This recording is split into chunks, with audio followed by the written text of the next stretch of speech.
Hello friends, welcome to my YouTube channel business V. जैसा कि हमने प्रीवियस वीडियो में पढ़ा था features of management, importance of management, management क्या होती है, इफेक्टिवनेस, एफिशिएंसी क्या होती है। अब हम पढ़ेंगे लेवल्स ऑफ मैनेजमेंट, उसके बाद हम पढ़ेंगे फंक्शंस ऑफ मैनेजमेंट और उसके बाद हम पढ़ेंगे कोऑर्डिनेशन क्या होता है। तो सबसे पहले हम पढ़ते हैं लेवल्स ऑफ मैनेजमेंट। कितने लेवल होते हैं? मेनली 3 लेवल होते हैं, top level, middle level, lower level. ठीक है।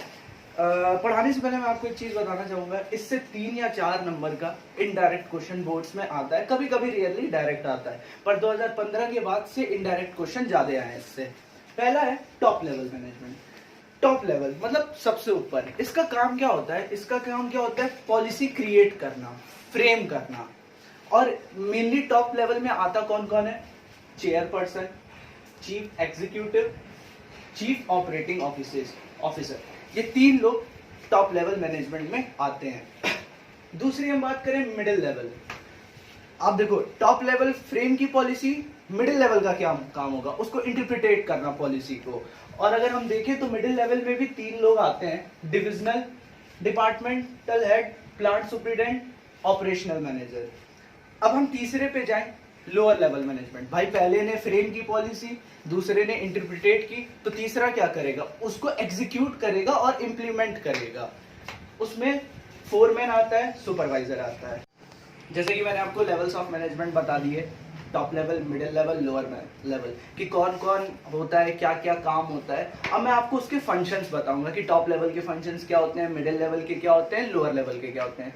क्योंकि जनरली जब बोर्ड में क्वेश्चन आता है 4 नंबर का, तो पहले तो आपको हाईलाइट करना रहता है कि कौन सा लेवल है मैनेजमेंट का, उसके बाद आपको उसके फंक्शंस भी बताने रहते हैं। तो मैं आपको थोड़ा ब्रीफ में उसके फंक्शन समझाऊंगा।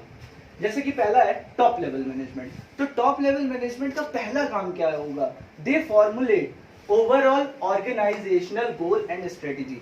भाई उनका टॉप लेवल पे है हम, तो मेरा पहला काम क्या होगा कि हम गोल को फॉर्मुलेट करेंगे, स्ट्रेटेजी बनाएंगे, फिर आगे कुछ काम करेंगे। दूसरा काम क्या होता है? जो भी बिजनेस एक्टिविटीज हो रही है उसकी रिस्पॉन्सिबिलिटी किसकी होती है? टॉप लेवल मैनेजमेंट की। क्यों भाई? क्योंकि हमें टॉप लेवल पे बैठाया गया है, तो रिस्पॉन्सिबिलिटी भी तो हम ही लेंगे।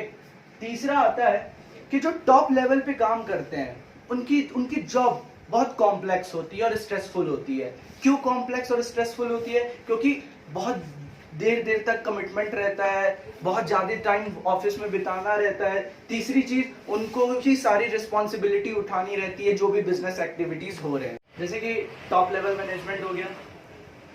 अब आता है middle level management. Middle level management में क्या होता है? जो पॉलिसी टॉप लेवल बनाती है, मिडिल लेवल उसको इंटरप्रिटेट करती है।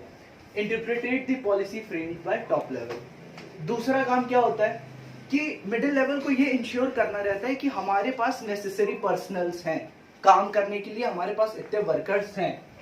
Ensures that they have necessary personnel. तीसरी बात क्या आती है कि जितने उनके पास वर्कर हैं उनको उनके हिसाब से रिस्पॉन्सिबिलिटीज और ड्यूटीज असाइन करती है।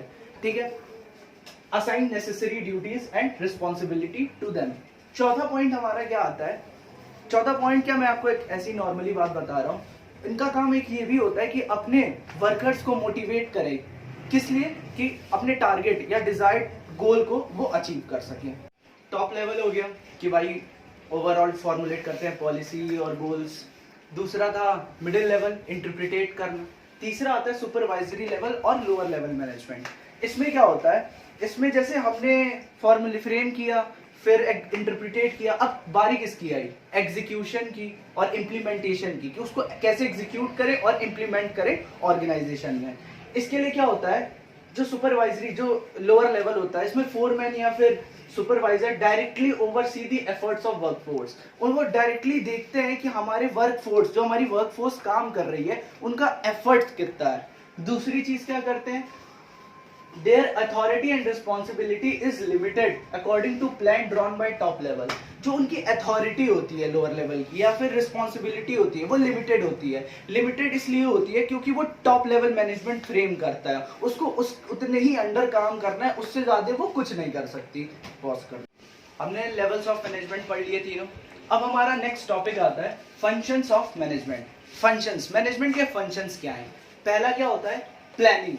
प्लानिंग वर्ड से भी आपको क्लियर हो रहा होगा, पहले भी बहुत चीज़ें कर चुके होंगे। जब आप क्रिकेट खेलते होंगे तो भी प्लान करते होंगे कि कैसे अपोजिशन को हराना है, या फिर आप के बोर्ड्स अगर करीब आ रहे हैं तो आप प्लान करते हैं कैसे हमें अपने चैप्टर्स को कवर करना है, कैसे पूरा करना है। तो यहाँ प्लानिंग का मतलब क्या होता है कि क्या चीज़ और कैसे करना है, कब और कैसे करना है। जैसे मान लीजिए एक ऑर्गेनाइजेशन है, जैसे एक कंपनी है टाटा लिमिटेड, अब उसको अपनी सेल 20% इंक्रीज करनी है नेक्स्ट फाइनेंशियल ईयर, तो क्या करेगी? वो प्लान करेगी कि क्या चीज कैसे करना है, कब करना है, किस तरीके से करना है।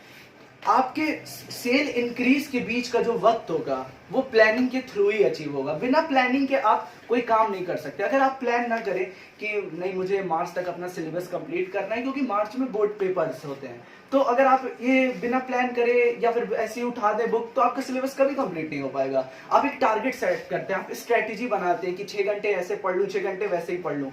उसी तरह एक ऑर्गेनाइजेशन में भी होता है, प्लान्स पहले फॉर्मुलेट होते हैं, फिर उसको इम्प्लीमेंट किया जाता है, फिर स्ट्रेटजीज बनती है, फिर वर्कर्स को उसके अथॉरिटी रिस्पॉन्सिबिलिटी दी जाती है। ये होता है प्लानिंग हो गया।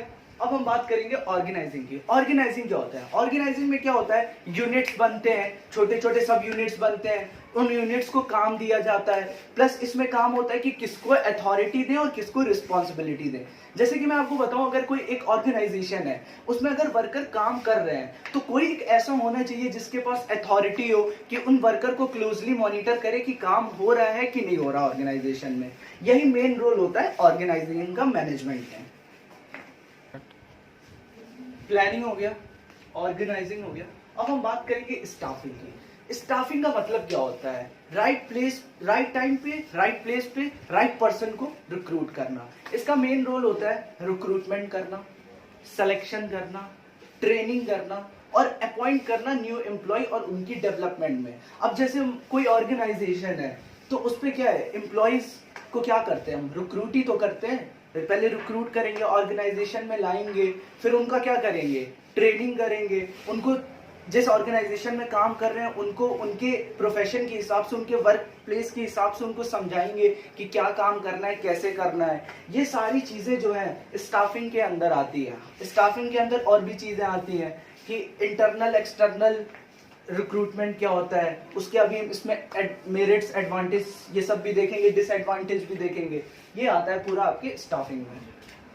हमारा नेक्स्ट फंक्शन आता है डायरेक्टिंग। डायरेक्टिंग क्या होता है? मेन रोल होता है डायरेक्टिंग में इंस्ट्रक्ट करना, बताना कि आपको काम कैसे करना है, इंस्पायर करना। तीसरी चीज या तो आपको मोटिवेट करना कि आप ऑर्गेनाइजेशन में कैसे काम करें। मोटिवेट कैसे करते हैं डायरेक्टिंग में? आपको फाइनेंशियल बेनिफिट्स देते हैं कि आप अगर ये टारगेट इतने दिन में अचीव कर लेंगे तो आपको इंसेंटिव मिलेगा। और भी बहुत चीजें, जब ये चैप्टर हम पढ़ेंगे अंदर, तो ये पूरा चैप्टर है, जब पढ़ेंगे तो उसके अंदर आपको बहुत सी चीजें पता चलेंगी। मेन क्या होता है इसमें, सुपरवाइजिंग होती है, क्लोजली मॉनिटर करता है सुपीरियर अपने सबऑर्डिनेट्स को कि मतलब कैसे काम हो रहा है, चीजें अच्छे से हो रही है कि नहीं। इसमें आप पढ़ेंगे लीडरशिप क्वालिटीज क्या होती हैं। मतलब ओवरऑल इस चैप्टर का है आपको एक दिशा देना कि हाँ ये काम ऐसे करो। अब सपोज कर लो आप एक ऑर्गेनाइजेशन में गए हो, आप नए हो वहां पे, तो आपको क्या, पहले आपको वहां पे बताते हैं ना, जो और आपके कलीग्स होते हैं या फिर जो आपका सुपीरियर या सबऑर्डिनेट होता है, आपको बताता है ना कि आपको ये काम ऐसे करना है, नहीं आप ये ऐसे गलत करो, आप इस तरीके से करो। क्या कर रहा है वो? आपको एक डायरेक्शन दे रहा है ना, डायरेक्ट कर रहा है। इसी को कहते हैं डायरेक्टिंग। अब हमारा लास्ट फंक्शन आता है मैनेजमेंट का, जो कि है कंट्रोलिंग। कंट्रोलिंग क्या होता है? कंट्रोलिंग में क्या होता है, जो भी ऑर्गेनाइजेशनल को गोल है वो एक कंट्रोल तरीके से, एक डिसिप्लिन मैनर में अचीव हो रहे हैं कि नहीं। मेन रोल होता है कंट्रोलिंग का ये देखना कि हाँ हमारा जो टारगेट है, जो हमें टारगेट मिला है, वो एक अच्छे तरीके से डिसिप्लिन मैनर से हो रहा है, ऑर्गेनाइजेशन में काम हो रहा है कि नहीं। ये हमारे थे फंक्शंस ऑफ मैनेजमेंट। अब मैं आपको एक चीज बताना चाहूंगा, जो ये अपना प्लानिंग है, ये भी एक चैप्टर है पूरा जो हम लोग आगे पढ़ेंगे। ऑर्गेनाइजिंग, ये भी एक पूरा चैप्टर है जो हम लोग पढ़ेंगे। फिर आता है स्टाफिंग। स्टाफिंग एक ऐसा चैप्टर है जो कि बहुत इंपॉर्टेंट है, इसमें बहुत सी चीजें हमें पढ़नी रहेगी। फिर इसके बाद हम पढ़ेंगे डायरेक्टिंग, जो कि बहुत इंपॉर्टेंट चैप्टर ये भी है। और लास्ट आता है हमारा कंट्रोलिंग। तो इन सब पांचों चैप्टर हम इंडिविजुअल एक एक चैप्टर भी करके पढ़ेंगे। लेवल्स ऑफ मैनेजमेंट हो गया, फंक्शंस ऑफ मैनेजमेंट पढ़ लिया। अब हमारा लास्ट और इम्पॉर्टेंट टॉपिक आता है इस चैप्टर का, कोऑर्डिनेशन। कोऑर्डिनेशन होता क्या है, पहले मैं आपको एक एग्जांपल दूंगा फिर डेफिनेशन बताऊंगा। जैसे एक ऑर्गेनाइजेशन है, मान लो वो कॉन्टिन्यूअस अच्छा सेल कर रही है, फिर क्या होता है उनके एम्प्लॉयज में कॉन्फ्लिक्ट हो जाता है, जैसे एक दूसरे में कॉन्फ्लिक्ट आ जाती है, कोऑर्डिनेशन रहता नहीं है और सेल डिक्रीज हो जाता है। तो कोई भी ऑर्गेनाइजेशन में अगर आपको ग्रोथ चाहिए तो कोऑर्डिनेशन होना बहुत जरूरी है। अगर कोऑर्डिनेशन नहीं है तो ग्रोथ नहीं हो सकती किसी भी ऑर्गेनाइजेशन की। जैसे अब कोऑर्डिनेशन की डेफिनेशन में आपको बताऊं तो वो क्या करता है, सिंक्रोनाइज करता है सारी एक्टिविटीज जो मैनेजमेंट की होती है। क्या क्या होती है, प्लानिंग होता है, ऑर्गेनाइजिंग होता है, स्टाफिंग होता है, डायरेक्टिंग होता है, कंट्रोलिंग, 5 चीजें। अगर ये 5 चीजें सिंक्रोनाइज ना हो किसी भी ऑर्गेनाइजेशन में, अगर ऑर्गेनाइजेशन इस 5 चीजों को ना अडॉप्ट करे तो कभी भी कोऑर्डिनेशन नहीं हो सकता, और कोऑर्डिनेशन नहीं है तो ऑर्गेनाइजेशन का सर्वाइवल बहुत मुश्किल है। अब हमारा आता है फीचर्स ऑफ कोऑर्डिनेशन। कोऑर्डिनेशन के फीचर्स क्या होते हैं, इंटीग्रेट्स ग्रुप एफर्ट। ये क्या करता है, ये जो ग्रुप, जैसे एक हमारा ये आया टारगेट हमें अचीव करना है, सपोज 1 लाख हमें अपने वो फाइनेंशियल ईयर में बढ़ानी है से, तो क्या करेगा, एक ग्रुप बनाएगा, उस ग्रुप को टारगेट दे देगा कि हाँ आप 7 लोगों का ग्रुप है, आप 7 लोगों को टारगेट अचीव करना है। तो 7 लोगों को भाई हमने काम दे दिया तो वो 7 लोगों को हम मोटिवेट भी तो करेंगे कि अगर आपने ये 1 साल के अंदर ये टारगेट अचीव कर ली तो आपको ये इंसेंटिव मिलेगा या तो आपकी सैलरी में हाइक हो जाएगा। तो इसी तरह कोऑर्डिनेट क्या करता है, इंटीग्रेट करता है ग्रुप एफर्ट को, मतलब बढ़ावा देता है। दूसरा आता है इंश्योर यूनिटी ऑफ एक्शन। अब मैनेजमेंट का या ऑर्गेनाइजेशन का काम क्या होता है कि जैसे जितने वर्कर ऑर्गेनाइजेशन में जितनों को हमने काम दिया, अगर 7 लोगों की टीम एक बनी और उनको काम दिया है तो वो एक ही डायरेक्शन में काम कर रहे हो, ये भी उनको चेक करना बहुत ही इंपॉर्टेंट रहता है कि हाँ इंश्योर करना रहता है कि हाँ जो 7 बंदे हमने ऑर्गेनाइजेशन में जिनको काम दिया है वो सही डायरेक्शन में और एक ही डायरेक्शन में काम कर रहे हैं या नहीं। तीसरा आता है ऑल परवेसिव। परवेसिव आपने जैसा पहले पीछे भी पढ़ा होगा, वो हर एक लेवल पे है, आपको हर एक लेवल, जो टॉप लेवल है, मिडिल लेवल है या लोअर लेवल है, हर एक लेवल पे कोऑर्डिनेशन बहुत जरूरी है। कैसे जरूरी है, अगर टॉप लेवल पे ही कोऑर्डिनेशन नहीं होगा तो फॉर्मुलेट कैसी होगी पॉलिसी, मिडिल लेवल पे अगर कोऑर्डिनेशन नहीं होगा तो वो कैसे ड्यूटी या रिस्पॉन्सिबिलिटी असाइन करेंगे, और अगर लोअर लेवल में कोऑर्डिनेशन नहीं होगा तो प्लान एग्जीक्यूट और इम्प्लीमेंट कैसे होंगे। चौथा आता है कॉन्टिन्यूअस प्रोसेस। कॉन्टिन्यूअस प्रोसेस क्या होता है, ये भाई तब तक चलता रहेगा, मैंने पहले भी बता दिया है, ये तब तक चलता रहेगा, तब तक प्लानिंग होती रहेगी, तब तक ऑर्गेनाइजिंग होता रहेगा, स्टाफिंग होती रहेगी, डायरेक्टिंग होती रहेगी, कंट्रोलिंग होती रहेगी, जब तक कि कोई ऑर्गेनाइजेशन बंद ना हो जाए तब तक ये कॉन्टिन्यूअस प्रोसेस चलता ही रहेगा। लास्ट आता है रिस्पॉन्सिबिलिटी ऑफ ऑल मैनेजर। अब भैया हमने आपको काम दिया है, हमने 7 लोगों को अगर कोई टीम को काम दिया है तो ये मैनेजर्स की रिस्पॉन्सिबिलिटी होती है कि हम देखें कि उनके में कोऑर्डिनेशन है कि नहीं, वो सही तरीके से काम को कर रहे हैं कि नहीं, वो उनकी ग्रोथ क्या है, पर मंथ उनकी ग्रोथ क्या है, कितना सेल बढ़ रहा है, ये सब चेक करना किसके अंडर में आता है, ये आता है मैनेजर के अंडर में। भाई हमें देखना रहता है, उनकी रिस्पॉन्सिबिलिटी होती है कि हाँ हम चेक करें क्या काम सही से हो रहा है या ठीक डायरेक्शन में वर्कर्स काम कर रहे हैं या नहीं। अब हमारा लास्ट टॉपिक आता है और कह सकते हैं छिपा हुआ topic, importance of coordination. Coordination के इंपॉर्टेंस क्या है। पहला होता है ग्रोथ इन साइज। अब आप सिंपल सी बात समझिएगा, अगर कोई ऑर्गेनाइजेशन ग्रो होगी तो क्या होगा, नंबर ऑफ एम्प्लॉयज भी ग्रो होंगे, कंपनी की सेल्स भी इंक्रीज होगी। अगर किसी भी ऑर्गेनाइजेशन का ग्रोथ हो रहा है तो एम्प्लॉयज में भी ग्रोथ आएगा, नंबर ऑफ एम्प्लॉयज भी ऑर्गेनाइजेशन के बढ़ेंगे, एडिशनल इन्वेस्टमेंट भी ऑर्गेनाइजेशन में ज्यादा होगी। दूसरी चीज आती है फंक्शनल डिफरेंशिएशन।